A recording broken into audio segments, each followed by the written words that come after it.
Kapatid, may katanungan? Pakilala mo na at Hello. Magandang umaga po sa lahat. Ako po si VMR Channel. In behalf po sa ating mga viewers live, umabot po tayo kanina, nag-pick po tayo ng 9,700. Ito po ang aking mga katanungan.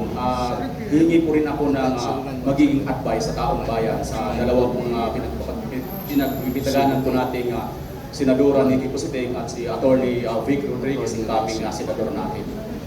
Ito po ang aking base doon sa mga narinig ko kay Attorney Vic Rodriguez, napakarami pong pera na lumabas po, nagkalat, yung AKAP, yung Tupad, AIX, napakarami po nito. Mayroon pa po yung flood control projects na 5,500 na natapos na in-announce naman po ito doon sa SUNA.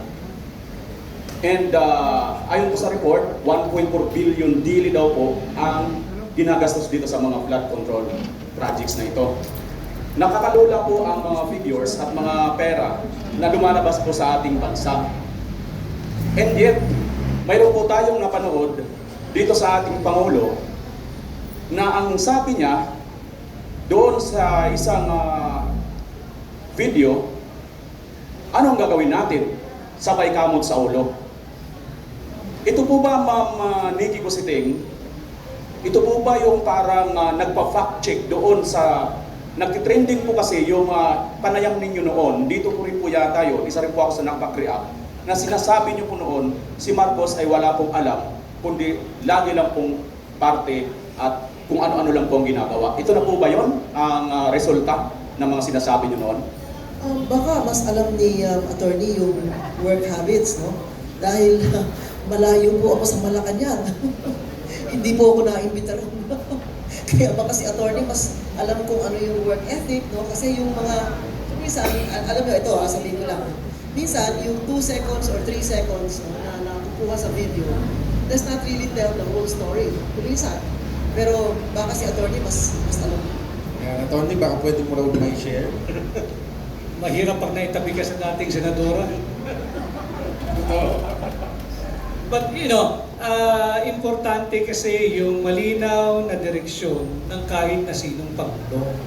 Kung ang direksyon mo sana ay kagaya ng covenant and promises that you have made when you were campaigning, I don't think we would have reached this sorry state where we are at now. Kung sana'y tinupad lamang yung mga magagandang plano at pananalita at hindi natigil sa pangako, hindi siguro tayo umabot sa ganitong estado. And I believe, even during the time of the good Senator Nikki Cositing, when she was a senator during her incumbency, tabu o malaswa yung bilyong pisong budget. Ang isang kongresista o senador yata nung panahon niyo, ma'am, may 20, 25, 30 million budget ka lang makuha. Big deal na. Headline na yan. Headline na yan. Pakalakas ng senador na ito. Saan napunta ang budget ni senador? Ngayon, bilyong-bilyong piso, hindi ho nababalita. And again, we'll go back to transparency and accountability. Not just of those who are in government. Even media practitioners na talagang may nagkukubli ng mga bagay na dapat nalalaman ng tao. Ito yung dapat pag-usapan. Hindi yung, I agree with you, VMR, bilyong-bilyong piso ang nawawala. Napupunta at tumataba ang bulsa ng mga politiko. Pero patuloy na naghihirap ang mga Pilipino. Dapat natin silang panagutin.